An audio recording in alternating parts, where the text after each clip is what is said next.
Bueno, boa tarde. Falemos da emigración galega, xa que me sinto emigrante, dicía Castelao, que sempre en Galiza escribiu, aínda que os factores económicos fosen de abondo para explicar o fenómeno migratorio de Galicia, é o certo que nós sabemos andar polo mundo, sabemos abrir fronteiras pechadas. Hai unha forza que nos empurra cara ao mundo e outra que nos xungue a terra nativa. Dende aquele ato de hoxe, quen máis e quen menos foi, tivo ou ten na familia alguén que foi emigrante ou inmigrante, sobre todo nos últimos tempos. O antropólogo francés Michel Achille constata que fronte á mobilidade generalizada que xera a globalización, os Estados-nacións están a impoñer unha territorialidade moi forte que tivo como efecto a multiplicación das fronteiras e o seu endurecemento. Porén, estamos nunha fase na que se multiplican os desplazamentos de poboación. A condición de migrante, como xa temos dito, é resultado da existencia de fronteiras e territorios nacionais, xurdindo así a condición de estranxeiro, coas ilusións do emigrado e os padecementos do inmigrado. Aula Castelao decidiu invitar o historiador Xosé Manuel Núñez Seixas porque o seu traballo aborda estudos sobre as migracións ibéricas, en concreto sobre as migracións galegas a América. Pero, bueno, o seu traballo tamén aborda a historia comparada e transnacional dos movimentos nacionalistas, das identidades nacionais e regionais na Europa e España, a historia cultural da guerra no século XX, estudou Historia nas Universidades de Santiago de Compostela e Dijon, doutorouse en Historia Contemporánea no Instituto Universitario Europeo de Florencia, na actualidade catedrático na Universidade de Santiago. Entre 2012 e 2017 foi catedrático de Historia Contemporánea de Europa na Universidade Ludwig Maximilian de Múnich. Ten sido profesor convidado en varias universidades de Europa e América, participa no Consello de Redacción de varias revistas nacionais e internacionais. Dende xullo de 2018 é vicepresidente do Consello da Cultura Galega, onde tamén dirixe o Arquivo da Emigración Galega. Entre os libros que podemos destacar relacionados coas migracións, ten La Galicia Austral, la inmigración gallega en la Argentina, publicado en Bos Aires no 2001, O inmigrante imaginario, estereotipos, representacións e identidades dos galegos na Argentina, 1860-1940, de 2002, Las patrias ausentes, estudios sobre historia e memoria de las migraciones ibéricas, 1830-1960, de 2014. Normalmente son ensaios que responden, polo xeral, a un enfoque centrado na historia sociocultural do fenómeno migratorio, dando protagonismo aos actores dos procesos migratorios. A máis, ten publicado outros libros como Camarada Invierno, Experiencia e Memoria de la División Azul, 1941-45, Fascismo, Guerra e Memoria, Ollares Ibéricos e Europeos, publicado en Porto Alegre no 2016, Suspiros de España, El nacionalismo español, 1808-2018, e o máis recente, recén publicado, Patriotas transnacionales, ensayos sobre nacionalismo e transferencias culturales en la Europa del siglo XX. Galiza, pobo migrante, é o título do seu relatorio que fai un percorrido polos camiños da migración galega como un fenómeno destacado dende a segunda metade do século XIX e producíndose unha nova onda de migracións, pero de diferente natureza, dende finais do século XX. Analizará as fondas consecuencias que as migracións tiveron e teñen sobre a economía, a sociedade e a evolución política do país. Agradecendo a súa presenza e tamén a vosa, cedémoslle a palabra. Benvido.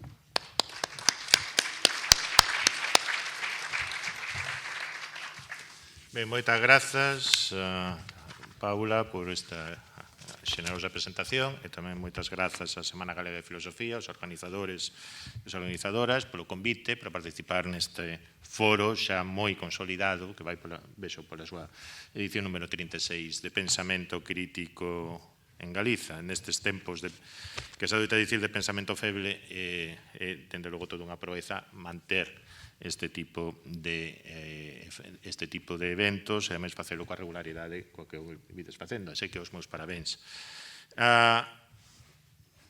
Non son filósofo, non son exactamente pensador en sentido amplo, son historiador de formación e de vocación, por tanto que lles vou oferecer dentro dese título que me foi suxerido no seu momento por Paula, que me pareceu o suficientemente amplo e, por tanto, tamén o suficientemente xenérico, que lles vou ofrecer é un ensaio de interpretación moi xeral sobre o que foi a emigración galega, o que supuxo e supón na historia, tal vez no presente de Galicia, sobre as súas diferentes interpretacións e, por tanto, que lles vou ofrecer tamén o que lles vou aquí expor unha sorte de ollada a vista de paxaro, na que, obviamente, moitos detalles se verán sacrificados. É obvio que todos, ou case todos, temos familia emigrante, todos ou case todos podemos identificarnos con moitas das historias ou de algunhas das historias, con algunhas das historias que contarei, pero tamén é verdade que a tremenda e variopinta diversidade de destinos, de vivencias e de experiencias que supuxo a multifacética migración galega non pode ser recollidas no seu relatorio. Empezando porque que Galiza é un país de migración, ou que Galiza é un pobo emigrante, non por destino, non por tradición, non por vocación, senón por circunstancias, é un feito non só constitúe un estereótipo, senón que ademais é unha realidade. Os galegos emigrados, solamente tendo en conta os galegos emigrados a América, ata 1900, pois supoñen o 3% do total de emigración europea ata ese ano. Mais naquela altura, os 2 millóns de habitantes desta fisterra atlántica, daquela éramos 2 millóns, representaban únicamente o 0,5% dos 420 millóns de europeos. Polo que Galiza tivo unhas taxas de migración, era un dos países con taxas de migración relativa máis altas do vello continente. Non era o único caso, obviamente, presenta o caso galego, presenta moitas semellanzas coa emigración dende determinadas zonas de Italia, sobre todo de Italia meridional e central, setentrional e central, por riba das diferencias de cronoloxía e na escolla de destinos. Os italianos do norte emigraron antes, foron non só cara a Suramérica, senón que tamén foron cara a Norteamérica, a Francia e outros países. Podemos considerar que non menos dun 1,5 millón de galegos e galegas tomou o camiño de migración entre 1836 e 1930. Nesa altura, en a súa inmensa maioría, en dirección a América. Nomeadamente, máis de 1.700.000 homes e mulleres, dos que polo menos 578.000 ficaron nos puntos de destino entre 1878 e 1930. Entre 1941 e 1986, outros 587.000 galegos e galegas emigraron de maneira definitiva a outras zonas da Península Ibérica, outros estados da Europa e máis a América. Aínda que a falla de precisión das estatísticas e os problemas para avaliar as dimensións do retorno converten todo achegamento cuantitativo nunha estimación, isto sempre se me plantea a mesma pregunta, pero ao final cantos se foron? Non o sabemos. Non sabemos porque é moi difícil medirlos. Eu sempre conto que o meu avó, en isto, como moitos probablemente os seus avós e avoas, figura como 6 pasaxeiros nas estatísticas españolas. 2 veces a Bos Aires e 4 a Habana. E foi o único dos seus 4 irmãos que volveu. Como a este caso, é moitos. Por tanto, movémonos sempre no terreo de incertidume, moitas veces das estimacións e das avaliacións máis que das certidumes estatísticas. Que é certo que se incrementan consonte avanzamos no tempo, na posguerra as estatísticas son máis fiables e que hai países onde son máis fiables, sobre todo as estatísticas de chegada, que noutros. E así a todo, mesmo o compararmos estatísticas de chegada, por exemplo, a Argentina, estatísticas de saída cara a Argentina tampouco non coinciden, porque unha parte da xente emigraba dende Portugal, outra parte da xente reemigraba dende Santos ou dende outros portos, e así sucesivamente. En todo caso, hai poucas dúbidas das proporcións masivas deste fluxo migratorio.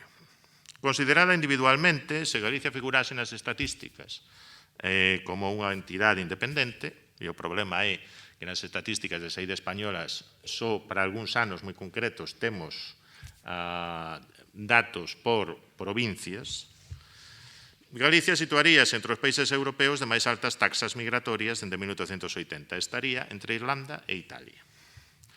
E a migración, ademais, como ben suliñou Paula, é un fenómeno transversal, é un fenómeno que tivo consecuencias moi fondas sobre a sociedade, sobre a economía, sobre a evolución política de Galicia, ata o punto de se converter no fenómeno social que de maneira universal e transversal máis ten influído até o abrente do século XXI en case todos os aspectos da vida colectiva do noso país. Ben, os observadores contemporáneos, antes, despois, no século XIX, no século XX, mesmo hoxe, debateron sobre as razóns últimas do éxodo. E o debate, en xeral, polarizábase alrededor de dous extremos. Un, o que representa esta imaxe ben coñecida de Castelao, é dicir, a emigración sería a resultante dunha ecuación entre poboación e recursos, entre salarios e niveis expectativas de gañancia entre un lugar e outro. O outro extremo é considerarse a emigración era unha sorte de febre que se espallaba en función da información de que se dispuña nun lugar determinado sobre as oportunidades de traballo e de promoción social existentes noutro punto do planeta que nese momento podía ser alcanzado a prezos razoables grazas aos medios técnicos dispoñibles. Este debate non fai máis que traducir un dilema clásico das ciencias sociais, o que divide a estrutura e a acción. Nun caso, considérase que a emigración a sorte de Deus ex máquina, un designio inexorable que se impón á vontade dos individuos. Noutro extremo están quen consideran que os individuos dispoñen dunha marxe de liberdade, dunha capacidade de escolla ou de decisión dentro dun marco de racionalidade e de opcións máis ou menos limitadas para decidiren a súa marcha, de maneira individual ou, o caso máis frecuente, de maneira colectiva, é dicir, o grupo familiar decidía por un. A casuística é complexa, obviamente. As novas pesquisas sobre o tema migratorio, podemos dicir que Galiza neste senso é unha potencia en estudos migratorios, dende hai bastante tempo, alumean unha inxente diversidade de situacións. Con todo, pódense sinalar algunhas constantes. A primeira, que quen emigraban, é dicir, cando baixamos non a ver só as cifras, senón que baixamos a ver exactamente quen eran os que emigraban de cada freguesía ou de cada poboación, vemos que quen emigraban non eran necesariamente os máis pobres. Pola contra, e por norma xeral, estaban sobre-representados entre os emigrantes aqueles que tiñan unha maior formación en termos relativos. Cando falo de termos relativos, no ano 1900, en Campo Rapado, pois podía ser simplemente a alfabetización, entre que fose un dominio pasivo da lectoescrita, e pertencían aos sectores menos desfavorecidos do campesiñado, é dicir, aqueles dos que a familia podía asumir a hipoteca de embarque ou a débeda para pagar a pasaxe. Eran basicamente homes sós, polo menos ata os anos 20. Hai un libro precioso sobre emigración miñota que se chama Homes sós, mulleres que parten, de Caroline Bredel. É o mesmo sistema no caso galego. Cando Rosalía falaba das viúvas de vivos, estabas a referir ás mulleres que agardaban polos homes, polos pais, polos irmãos que estaban na emigración. Homes sós que nunha primeira fase emigraban normalmente a través de mecanismos microsociais, é dicir, non emigraban con pasaxes subsidiadas polos estados de destino, senón que emigraban financiándose a pasaxe polos seus propios medios ou polos medios de que dispuña a rede familiar, e que de poderen chamaban unha segunda fase a muller e os fillos de o saber canda eles, para despois, en moitos casos, retornaren. Porén, se xa había parentes emigrados con veciños ou establecidos nos puntos de destino que podían axudar nos custes da viaxe, ou cos papelames correspondentes, ou con ambas as dúas cousas, as oportunidades de partir para emigrantes de menos recursos de formación aumentaban. As cadeas migratorias, que como chamamos esta rede de microsociais, tiñan un funcionamento moitas veces peculiar, moitas veces turraban dos menos formados nunha segunda fase, podían ficar dormidas durante décadas e despois reactivárense. Como dixen, eran homes sós e mulleres que agardan, mais a participación da muller foi aumentando a partir da Primeira Guerra Mundial, nomeadamente no caso de migración a destinos como o Río da Prata, Argentina, en menor medida Uruguai. Por qué? Porque se abre un nicho de actividade considerável que o servizo doméstico, igual que fora Nova York para moitas alemanas e sobre todo irlandesas a finais do século XIX, Bos Aires xogou ese papel para moitas mulleres galegas, sobre todo a provincia de Pontevedra, ademais, entre 1920-21 e 1930 e tantos. Tense estimado que se no 1916 representaban as mulleres algo máis da quinta parte das saídas, o 22-27%, no 1931 pasaban a supor case a metade das saídas, un 47-41%, e ademais moitas veces eran mulleres que migraban soas ou que migraban en grupo. Os campesiños, que eran o 90% dos migrantes galegos ata os anos 70, por non dicir o 95%, os labregos tiñan algunha posibilidade de elixir dentro dunha gama limitada de posibilidades. E normalmente escollían a opción que lles permitía unha expectativa de mellora. Os termos desa mellora social eran relativos. Polo de agora é imposible estimarmos cantos triunfaron e cantos fracasaron, en parte porque triunfo e fracaso son conceitos moi dependentes da perspectiva dentro a que se ollen e teñen a ver tamén con algo tan sinxelo como o horizonte de expectativas. Podemos afirmar que quen marcharon ata 1930 fixérono nun tanto por cento elevado coa intención de volver para investir o aforrado no lugar de orixe, para mellorar a explotación agraria ou para remozar a casa, por exemplo. Da mesma maneira, sabemos que unha minoría se converteu en fachendosos indianos, ou americanos, ou brasileiros, ou habaneros. As denominacións eran moi variadas. Con todo, tamén podemos afirmar que a emigración non xerou un fracaso masivo. De o ter xerado, a xente non tería seguido emigrando. É así de simple. Unha ampla maioría dos que emigraron progresou abondo como para experimentar un incremento substancial do seu benestar. Que quería dicir isto? Dispor de ingresos suficientes para o resto da súa vida, facer unha vida digna para as expectativas de ascenso social dun labrego medio. Isto podía significar, por exemplo, establecerse por conta propia no lugar de destino, aforrar uns cartos cos que favorecer a sorte do grupo familiar no lugar de orixe, ou optar a un razoable ascenso social. Moitas veces significaba para moitos labregos deixar de man o traballo manual, deixar de man o traballo no campo.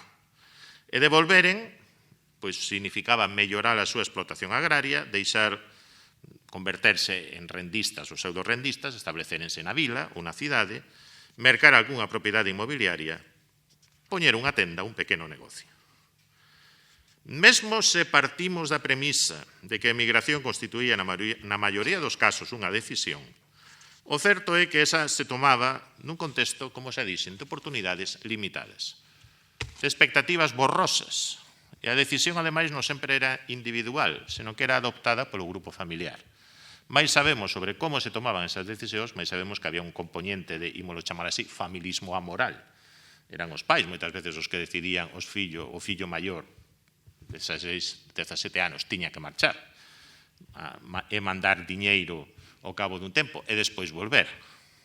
Naturalmente, que a decisión se tomase así e que a historia comezase así non quería sempre dicir que o membro do grupo familiar ou membros do grupo familiar que se ausentaba non acabasen tomando as súas propias decisións.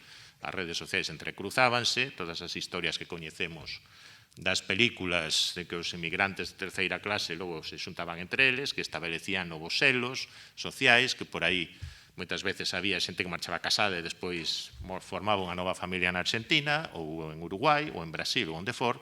Todo isto pertencía naturalmente á evolución das cousas.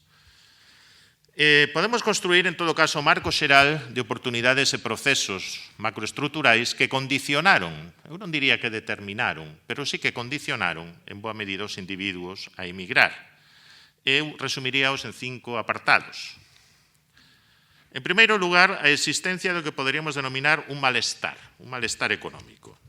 Un malestar económico con base na insuficiencia, con base nas limitacións da expansión do sector secundario e terciario galego, cando menos até os anos 60 ou 70 do século XX, e nas limitacións das capacidades de crecemento da agricultura e da gandería tradicional, vale os avanzos registrados no primeiro terzo do século XX, en boa parte precisamente grazas á emigración. Isto xa empeza no século XIX coa ruína, finais do século XVIII realmente, comezos do XIX, coa ruína de algunhas industrias domésticas tradicionais, por exemplo, a ruína das industrias do liño ou do coiro. E son esas zonas, por exemplo, que o Val do Umia, as que a zona de Caldas de Reis, etc., son esas zonas, por exemplo, as que xa de maneira moi temperá nos anos 60 do século XIX empezan a fornecer moitos emigrantes caras Américas, como en parte recolleu Rosalía de Castro, que coñecía a zona. En segundo lugar, a existencia dunha tradición migratoria en varias rexións de Galicia dende, polo menos, os comezos da Idade Moderna. Ou, se se quere, un hábito extendido de mobilidade xeográfica. Moitas veces se parte da idea de que o mundo campesiño da Idade Moderna era un mundo estable, un mundo de comunidades nas que non se movía ninguén, e non é certo. A percepción do espazo, ademais, era moi variable segundo os sectores da comunidade campesiña. Había xente que pertencía a oficios itinerantes e que moitas veces se desprazaba por toda a península e mesmo alén. De entrada, podemos falar dunha mobilidade de curta distancia, do campo á cidade, que moitas veces servía aos individuos para acumular recursos, para daren o paso a migracións de alcance medio para outros destinos da Península Ibérica e mesmo, de maneira máis limitada, máis alá dos Pirineos. Xa no século XVII temos constancia do establecemento de galegos en variadas poboacións de Castela, así como de Portugal, desempeñando polo xeral oficios vencellados os chanzos menos cualificados do sector terciario, dende criados ata augadores, pasando por moitos outros oficios. Por iso tamén a literatura popular castelá e portuguesa se fixo bastante eco, moitas veces de maneira burlesca, destes oficios, en parte porque eran visíveis, eran oficios que se desempeñaban na rúa. Tamén durante a Idade Moderna naceron ou se consolidaron correntes migratorias sazonais que unían aos determinados oficios, os naturais, sobre todo os xornaleiros agrícolas, e non sempre, dunhas determinados lugares con outras zonas da península. E igualmente registramos nesta altura unha alta mobilidade intragalega e intrapeninsular de oficios itinerantes, moi arraizados nas estrategias de reproducción dos grupos domésticos familiares en amplas zonas de Galicia. Os canteiros da Terra de Montes, por exemplo, os telleiros de Valdodubra, afiadores e un longo etcétera. En menor medida tamén establecéronse colonias de comerciantes galegos, sobre todo en Cádiz, ou Cádiz, como dicían eles, os cadiceños que retratou Rosalía de Castro tamén. E, seguinte etapa, América. Aínda que a porcentaxe oficial de galegos dentro do contingente migratorio hispánico cara ao novo continente foi moi reducida ata mediados do século XVIII, apenas un 5% de galegos, entre os poboadores, os conquistadores.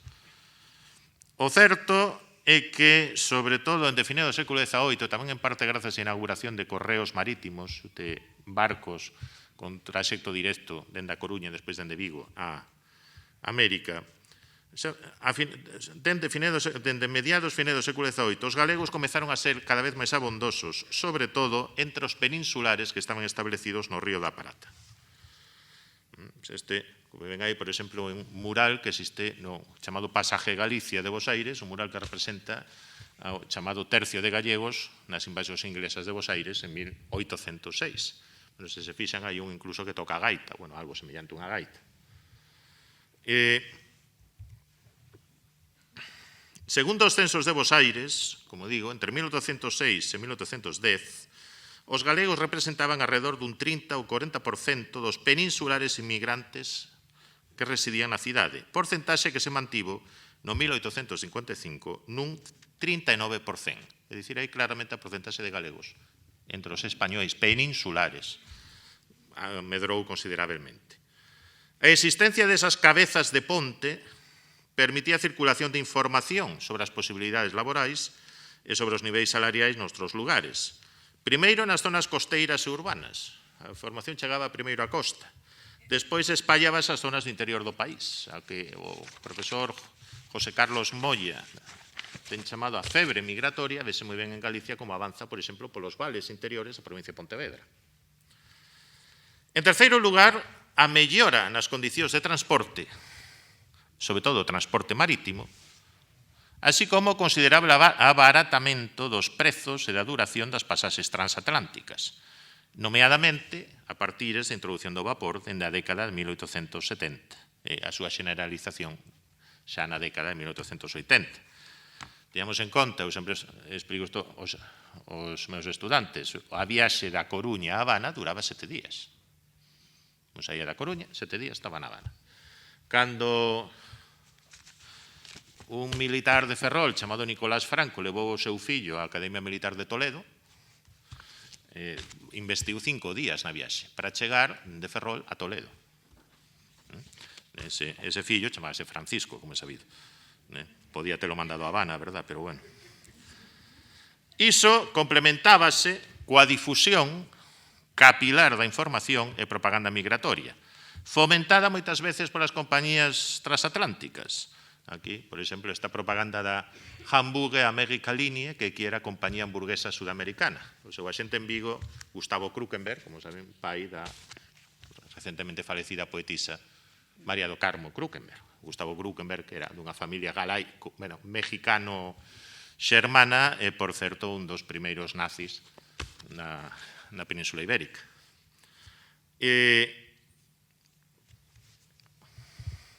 Non só fomentada polas compañías transatlánticas, tamén por algúns gobernos latinoamericanos como o brasileiro, que ofrecían pasaxes pagas para os emigrantes que decidisen ir establecerse no novo país. Pero, eso sí, no caso brasileiro, a condición era que os emigrantes traballasen por un tempo en condicións bastante dependentes, por dicir de case escravitude, nas facendas do café. Razón pola cal, curiosamente, os reclutadores, os ganchos, ou os gaxadores brasileiros, o servizo do goberno brasileiro en Galicia tiñan moi pouco éxito, solamente tiñan certo suceso en algunhas zonas interiores da provincia de Ourense que emigraran pouco cara a América. Onde tiñan suceso era en Andalucía, en Murcia, en zonas onde abundaban os xornaleiros sen ninguna capacidade de autofinanciaren a pasaxe. A rede de axentes de migración, que moitas veces se compuña de antigos emigrantes que tiñan unha tenda, os chamados ganchos, os reclutadores man de obra, xogou igualmente un papel adicional. Agora, eu creo que moitas veces foron a súa importancia foi sobreavaliada polos observadores. En cuarto lugar, a incidencia conxuntural de factores de expulsión de natureza sociopolítica, que moitas veces interviñan de xeito decisivo na decisión de emigrar. Aqueles podían ser de tipo legal ou directamente político, sobre todo o ancello por fuxir dun servizo militar clasista e discriminatorio no tempo da Guerra de África, no longo tempo das guerras de África, entre 1907 e 1927, hai un pico moi claro que entre 1919 e 1923-24, desastre da anual, Barranco del Lobo, etc., cando as porcentaxes de mozos prófugos e fuxidos en América se dispararon en moitos concellos do país. Probablemente non sempre era unha fuxida directa ao servizo militar, pero a posibilidade de evitalo influía sobre todo a hora de adiantar a decisión de emigrar. Son cada vez mozos máis novos os que emigran, nomeadamente xerando ademais un efecto en cadea. Como todos sabemos, o sistema de quintas coincidía e establecía cupos por concellos. Se había 100 mozos tallados, pois sabíase que 20 tiñan que ir a guerra, pero se dos 100 só quedaban 70, pois resulta que a posibilidade de ir para os 70 que ficaban incrementábase. Xa non era un de cada 5, senón un de cada 3, de cada 3 e medio. Por tanto, isto xeraba unha sorte de reacción en cadea. Non é baladí que cando se proclama a Segunda República Española, dos primeiros pedimentos que chegan ás sociedades galegas de América é precisamente que haxa unha amnistía xeral para prófugos, porque moitos querían volver a visitar a familia e que non nos obrigasen a ir a unha cadea militar. En quinto lugar, compre ter en conta o feito de que a aventura de emigración era, na maioría dos casos, relativa. A presenza de cabezas de ponte noutros puntos da península, da América, máis tarde da Europa, contribuíra a crear un mesto tecido de redes microsociais que conectaban non xa Galicia con América, ou con Lisboa, ou co Porto, senón que conectaban, pois poño por caso, a Guarda e Cedeira con Porto Rico, que conectaban a freguesía, ou nem sequera unha freguesía, unha aldea, Chaguazoso, na mezquita con Santiago de Chile, ou que conectaban Ponte Caldelas con Bahía, ou que conectaban, poñemos por caso, a Beneso, aquí ao lado, en Bueu, con... non é Beneso, como se chama? Beluso, grazas.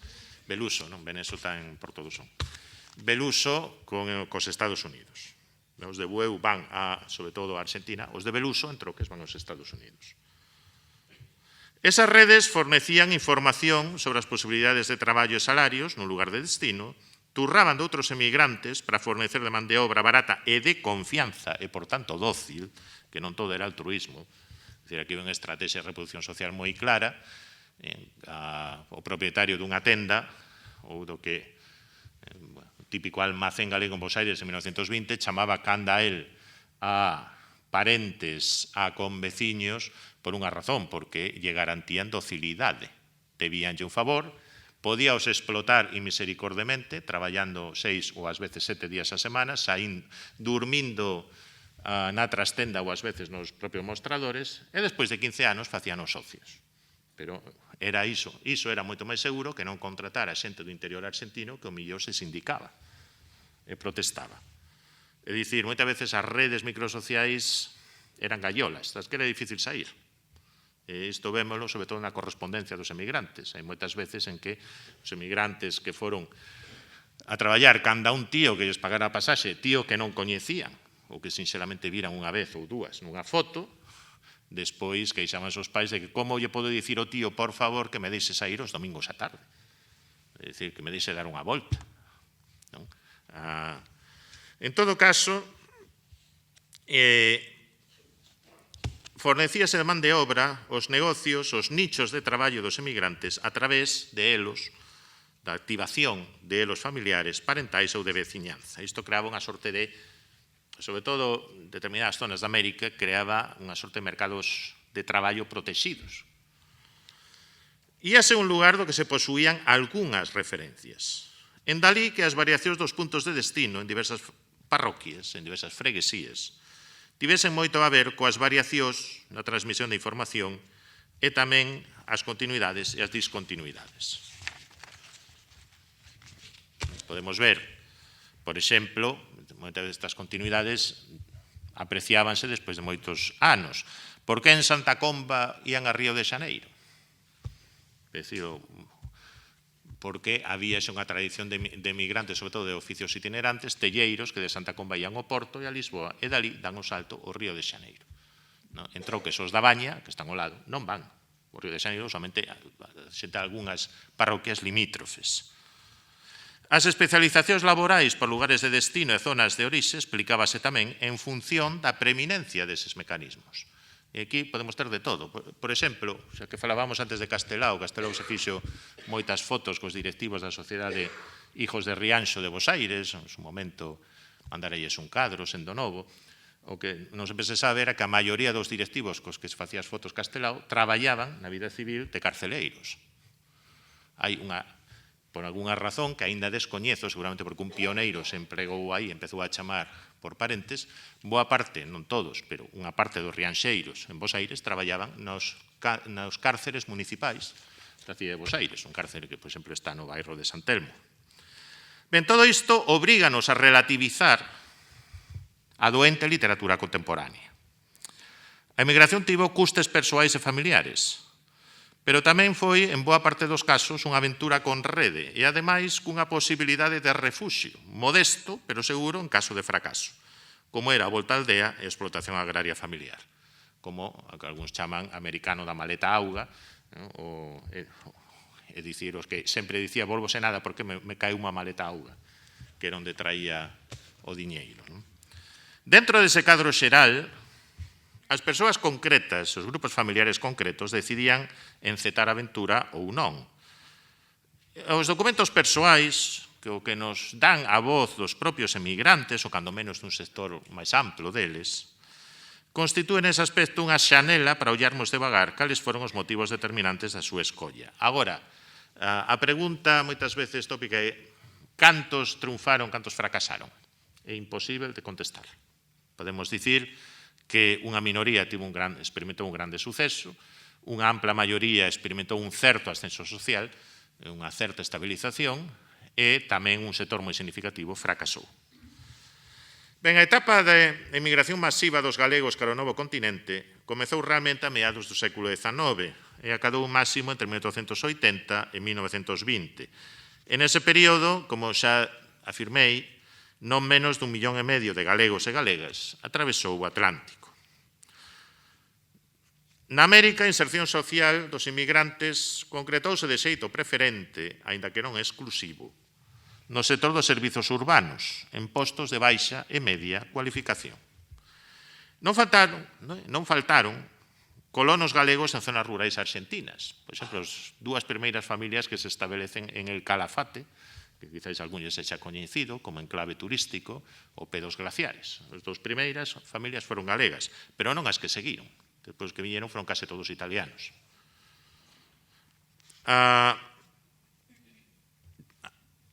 Houbos, pero a súa proporción sempre foi reducida dentro do total de españois radicados. Tampouco non estiveron ausentes como braceiros nas facendas brasileiras do café, pero a proporción de andaluces era moitísimo maior. O mesmo se pode afirmar dos mariñeiros galegos dos portos da costa leste dos Estados Unidos ou dos obreiros dos frigoríficos, é dicir, dos matadoiros industriais de Avellaneda, no sur da cidade de Bos Aires, ou das docas de Santos, da cidade portuaria de Santos. Pero se en algo deixou o seu carimbo inmigrante galego, e tamén nos imaginarios das propias sociedades de recepción, lembremos o Manolito de Mafalda, que é a caricatura típica do galego na sociedade argentina, e máis aínda as 2 ou 3 viñetas nas que sae o seu pai, o propietario da tenda Manolos. Se en algo deixou o seu carimbo foi na súa ocupación nos servizos e no pequeno comercio minorista urbano e semiurbano. Pois maioritariamente urbanos eran os inmigrantes galegos. E ese carácter urbano impregnou o tipo de ocupacións asociadas aos galegos no imaginario popular dos países de acollida. A comezos do século XX, os galegos constituían lexión entre os dependentes de comercio e propietarios de comercio minorista de Bos Aires e Montevideo, o mesmo que na Habana. Mais o aumento do número de inmigrantes tamén permitiu unha maior diversificación do seu espectro ocupacional. É dicir, aquí poderíais citar moitos exemplos, pero a imaxe característica do galego sempre é esa, é dicir, o propietario dun bar. Por que os emigrantes galegos se empregaron preferentemente nos servizos urbanos en eses ramos de actividade, sinalados como característicos? E máis, por que tendían a instalarse nas cidades cando eran campesiños de orixe, eran labregos de formación? Isto que explica tamén parte dos presuizos negativos, por exemplo, a opinión pública argentina contra os galegos. Estes tipos son inmigrantes, son campesiños, e na vez de ir colonizar o interior, que nos fai falla, que non temos xente que vai ao interior, na vez de seren vos pastores, vos gandeiros, vos estancieiros, como son os vascos, como son os italianos do norte, como son os friulanos, como son os alemáns, porque estes tipos fican nas cidades. Estos argentinos parecíalles incomprensible. Bueno, non é que temos unha explicación aínda moi requintada, pero creo que interveñen varios factores. Primeiro, o momento de chegada, é dicir, hai nichos laborais que están máis libres que outros, segundo van chegando os emigrantes, e cando chegan os galegos, os italianos xa ocuparon moitos, sobre todo os italianos, tamén hai outros, xa ocuparon moitos deses nichos, ou no caso cubanos, asturianos, no caso brasileiros, son varias nacionalidades.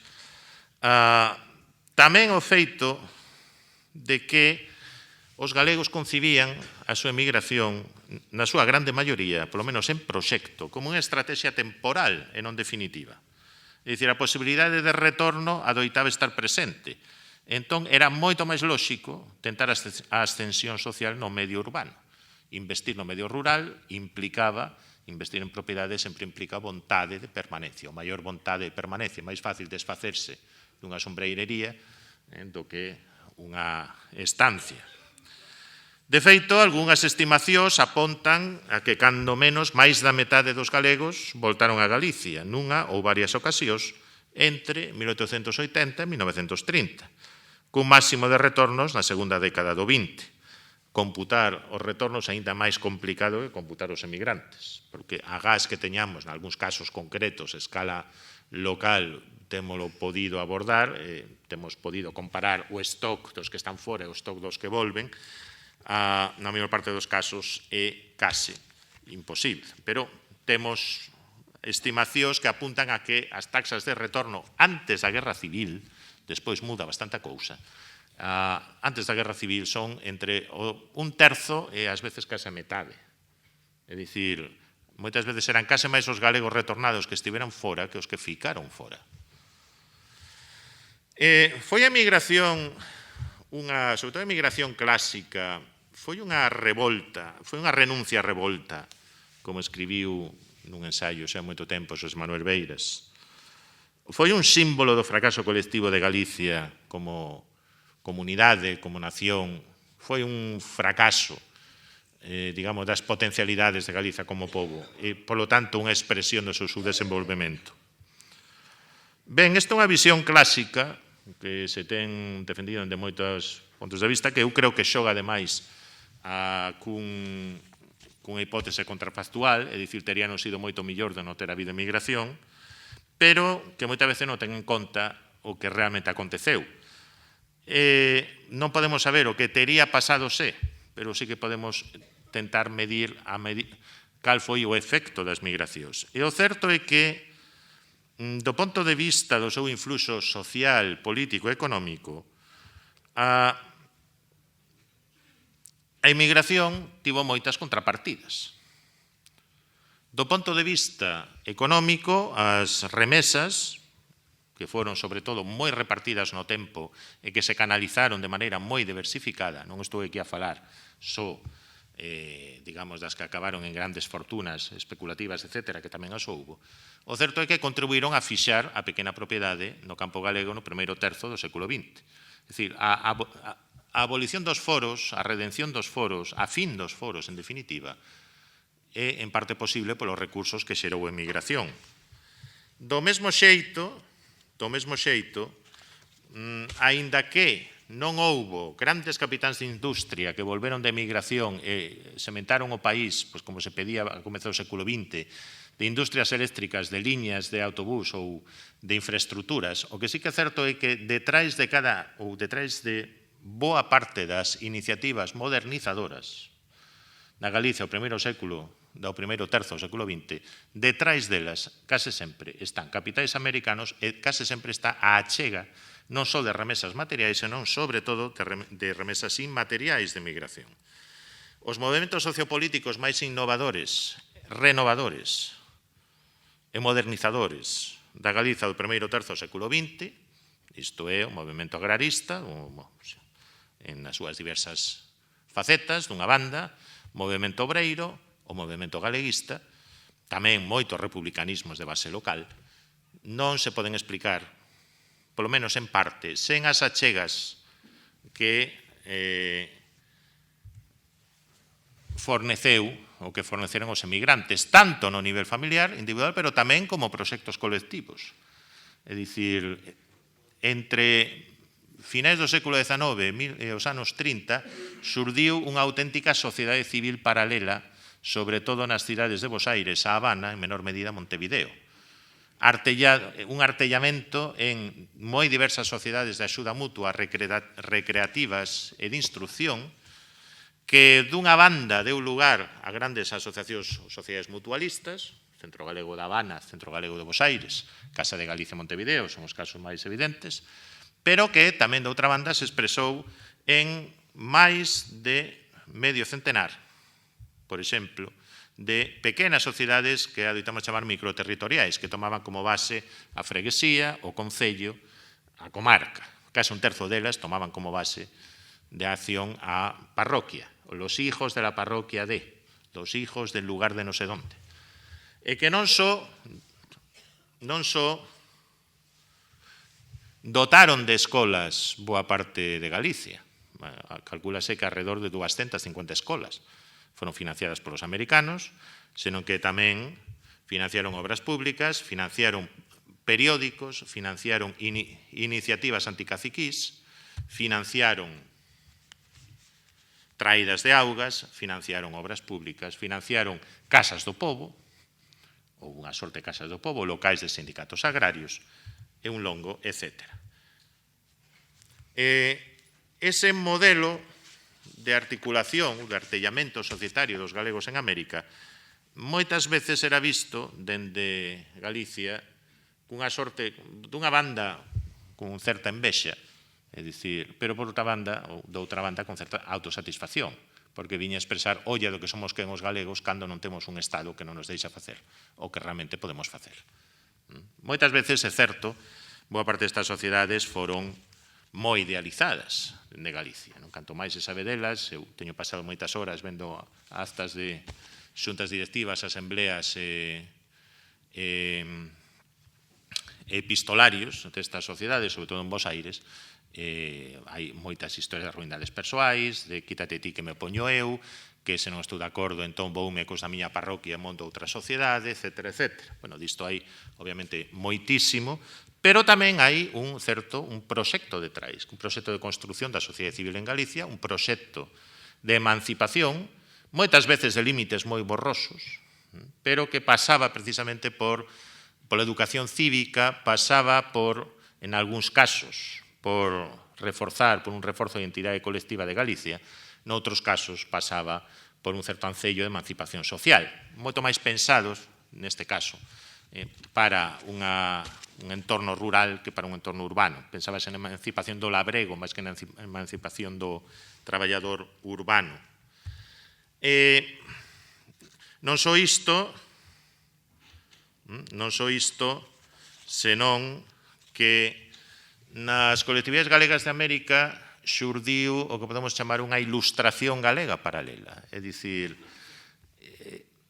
boa parte das iniciativas para a revaloración do idioma da cultura de Galicia, boa parte das iniciativas para o que deron lugar ao movimento galeguista recibiron un apoio substancial dende América. Non dende os galegos en particular, senón de determinados grupos organizados que se movían alrededor precisamente das sociedades de instrucción, que producían a súa propia prensa, a súa propia literatura, moitas veces non debidamente considerada, do meu punto de vista, nas historias de literatura galega ao uso.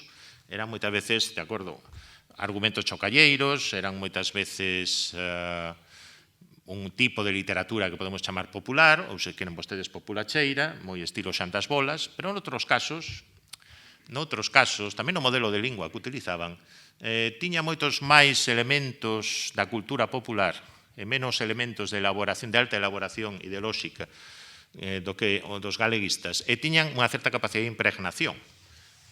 Por exemplo, hai varios, un monte de autores teatrais en Bos Aires prácticamente descoñecidos, porque sempre empezamos a contar a partires de tacholas, pero houve toda unha prehistoria detrás, como podían ser, por exemplo, os da obra teatral de aquí de Hijos de Silleda, que en 1912. Esa ilustración galega, en parte, estaba nutrida, ademais, por expatriados.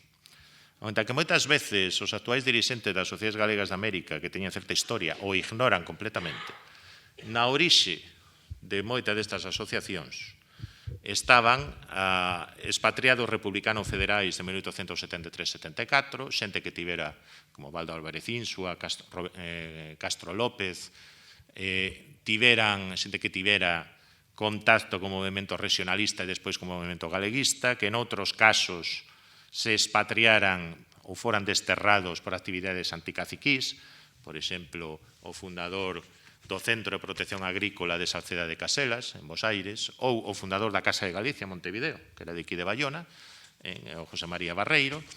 Hai varias camadas, digamos, neses activistas políticos que uniron esforzos xunto coas elites do ascenso económico precisamente para crearen unha sociedade civil paralela nalgúns puntos da América. O que despois Castelao, que tiña unhas opinións moi duras, verbo de migración e verbo dos retornados e dos emigrantes, Castelao no 1940 fica fascinado precisamente perante eses colectivos societarios e pasa a chamalos Galiza ideal. Castelao, sobre todo, antes vira a fachenda dos habaneiros e non vira tanto, por exemplo, este tipo de iniciativas, non? O Sindicato Agrario de Cristiñale, poño por caso. Ben, nas orixes do movemento galeguista, polo demais, a impronta, o carimbo de América está moi claro, aínda que o movemento galeguista non nace, non se teoriza fora de Galicia, senón dentro de Galicia, pero recebe un impulso fundamental precisamente de migración, impulso financeiro, en algúns casos, noutros casos políticos, ou a emigración fornece experiencias para toda unha cámara de líderes. Entre os fundadores das Irmandades, un Antón Villar Ponte, por exemplo, non se explica sen o seu período de actividade xornalística e publicística en Cuba.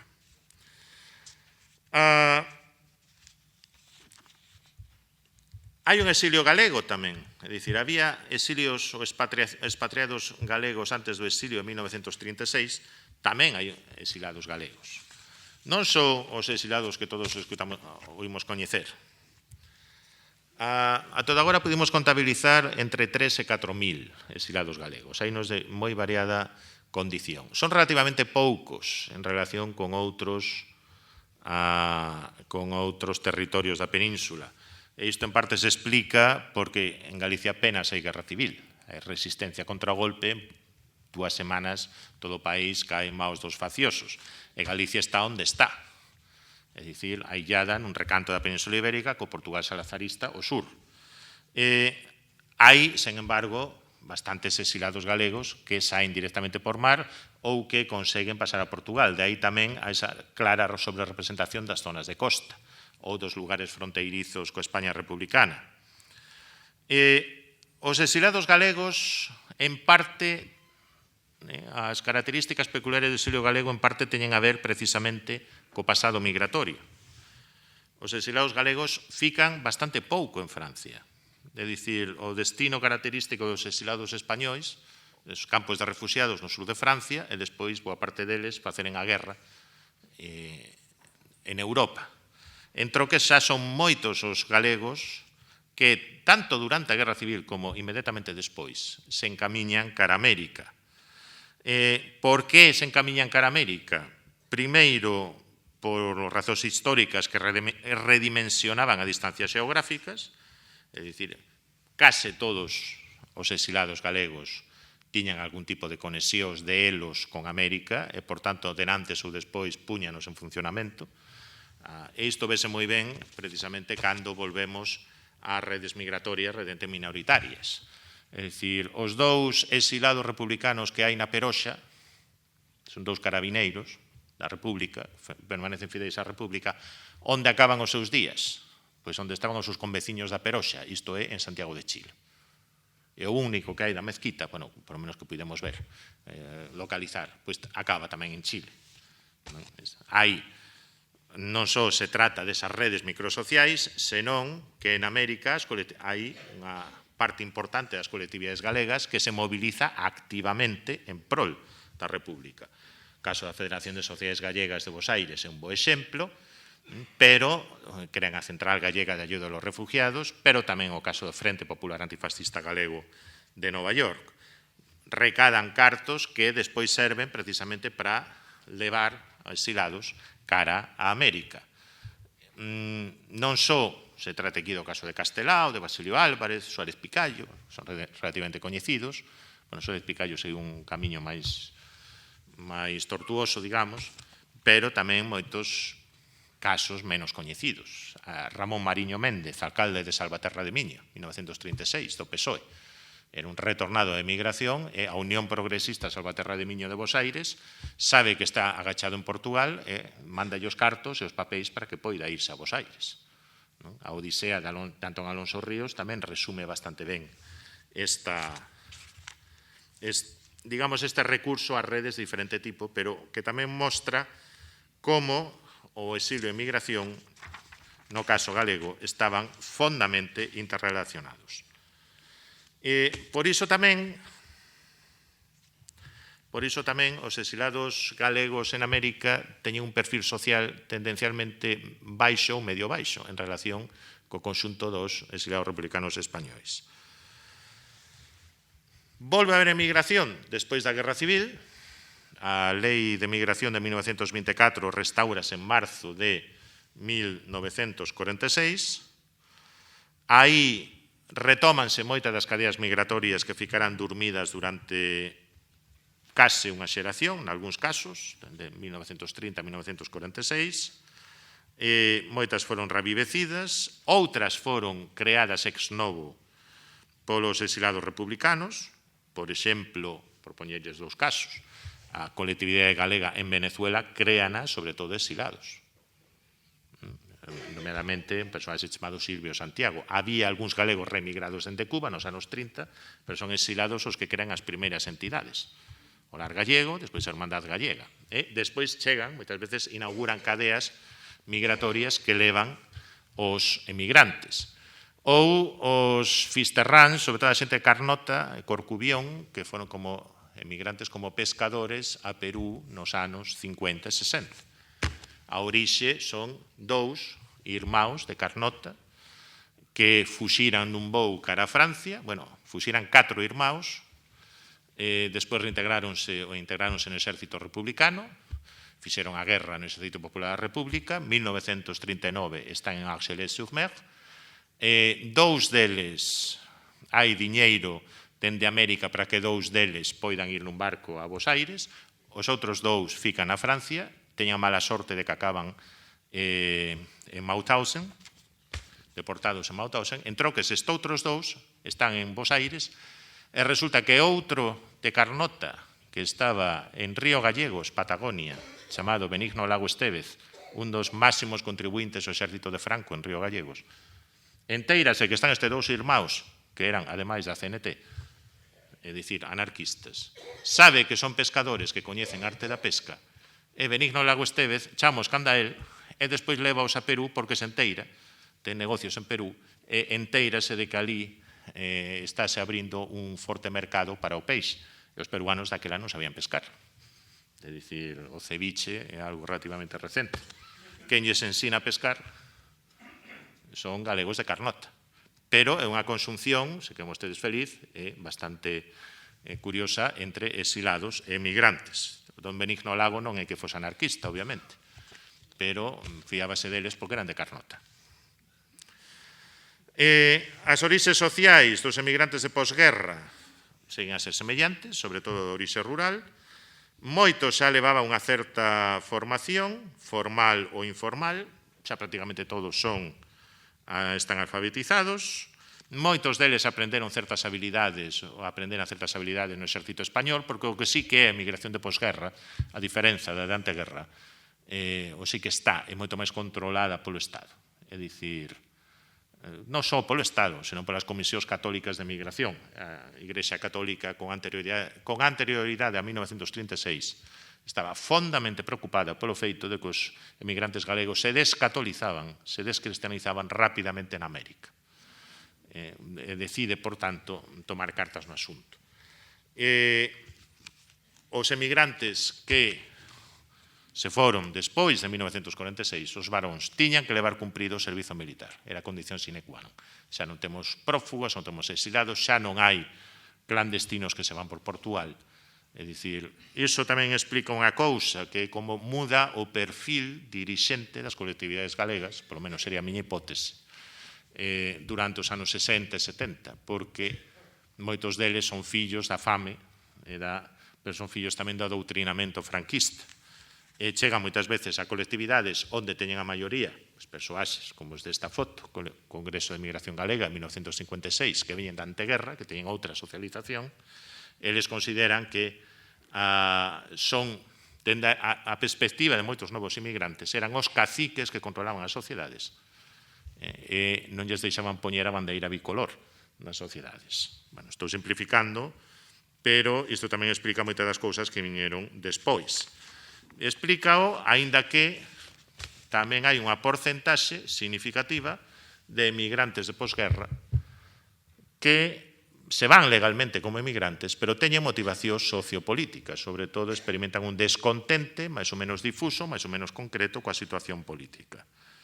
Ben, entre o 46 e o 60, case 300.000 galegos se foron, eran case a metade dos españois que emigraran ao Novo Mundo, mudan os destinos, Argentina mantén a súa importancia até os anos 60, Cuba case desaparece, de maneira definitiva xa nos anos 50, en troques ascenden novos destinos, que sempre Brasil, que sempre estivera ali, pero que agora vai ser moito máis importante, sobre todo para provincias como Pontevedra, e igualmente Venezuela, que empeza a ser un destino sobranceiro dos emigrantes galegos, sobre todo da Galiza do Sur, a partires de 1954, cadrando co boom petrolífero.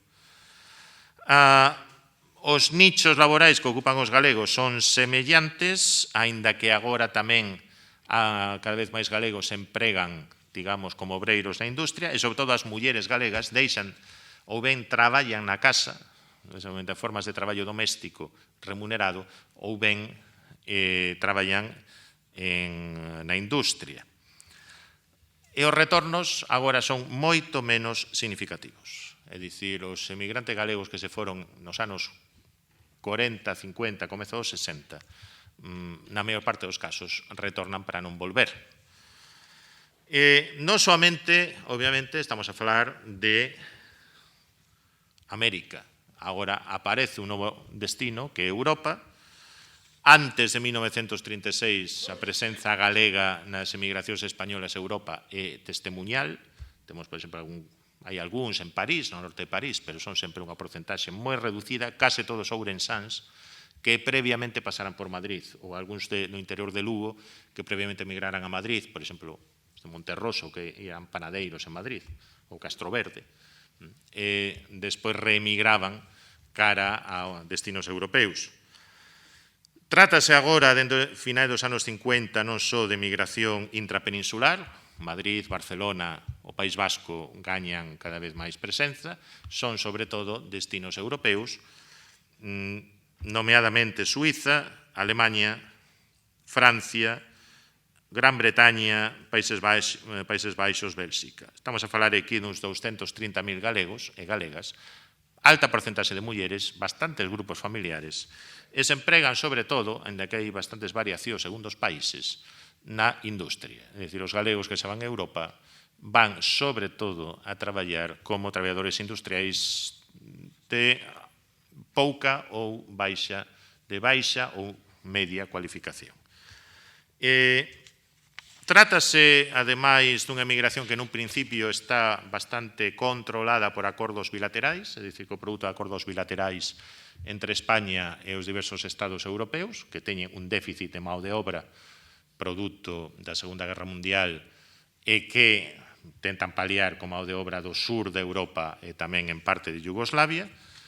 É unha emigración que produce menos desarraizamento co país de orixe, as idas e vindas son moito máis frecuentes, as comunicacións tamén, moitas veces deixábase a muller ou cando menos se deixaban os fillos a cargo dos avós, era un modelo moi típico de emigración a Suiza, e unha emigración que se caracterizou por maiores dificultades, sen embargo, de integración social nos países de acollida, porque as barreiras lingüísticas e culturais eran moitísimo maiores, e, en fin, unha emigración con altas porcentaxes igualmente de retorno, sobre todo nos anos 70 e 80.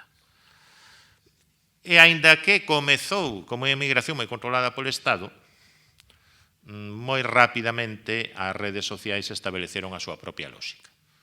É dicir, fábricas enteiras en cantóns suizos empezaron a ter traballadores que viñan todos de 2, 3 parroquias colindantes.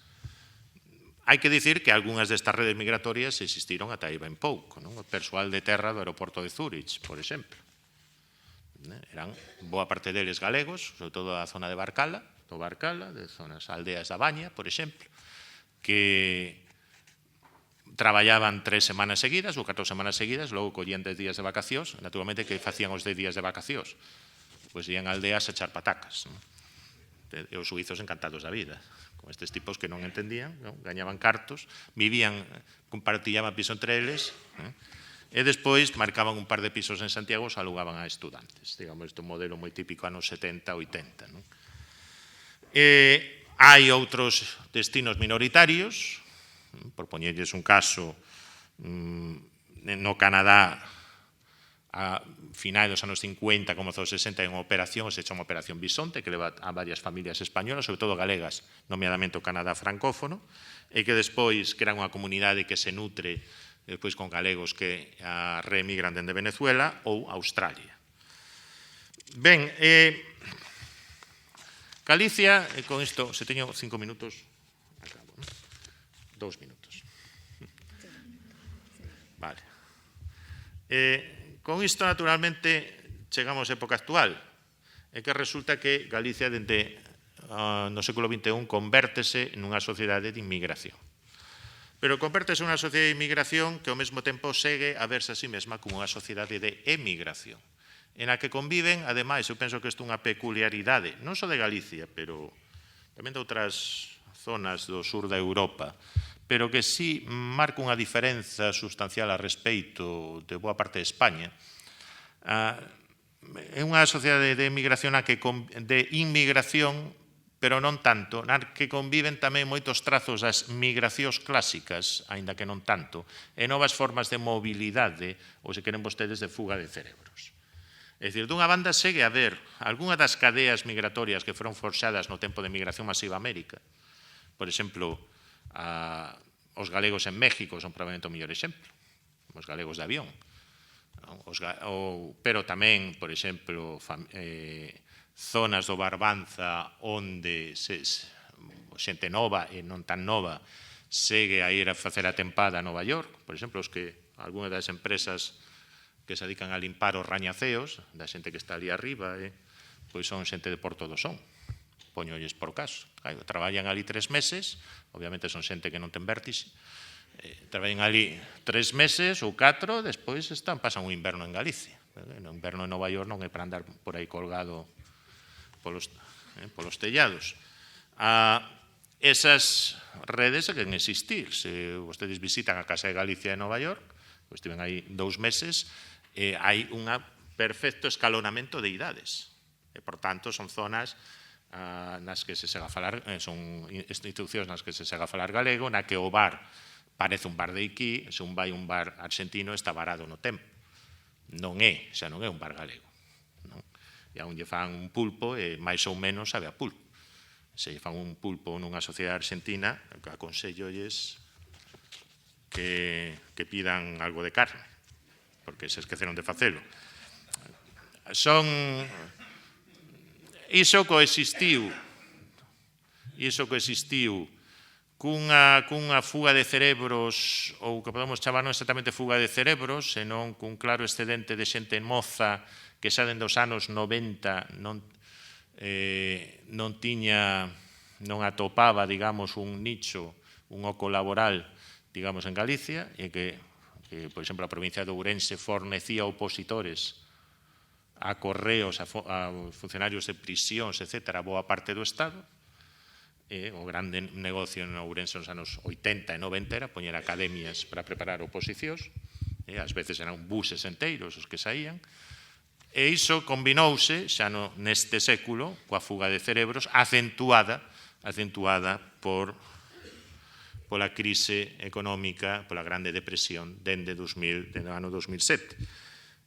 Pero Galicia segue a imaginarse, os medios en boa medida segue a imaginarse aínda como unha sociedade de migración, e moitas veces tendemos a interpretar o presente con lentes do pasado. Téndese a ver, por exemplo, a migración de hoxe como unha repetición de migración de tempos anteriores, cando ten un carácter, do meu ponto de vista, bastante máis híbrido.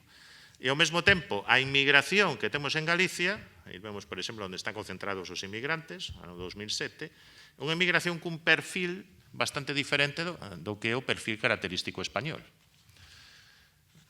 Que é o que hai en Galicia, sobre todo? En primeiro lugar, portugueses, argentinos, brasileiros, seguen, e venezuelanos. Claro, portugueses, está claro, é unha inmigración, unha continuidade de vellas inmigracións de fronteira. Sempre houve inmigración portuguesa en Galicia. Coñecémola aínda bastante pouco, pero boa parte do proletariado, por exemplo, do Ourense, era de orixe portugués.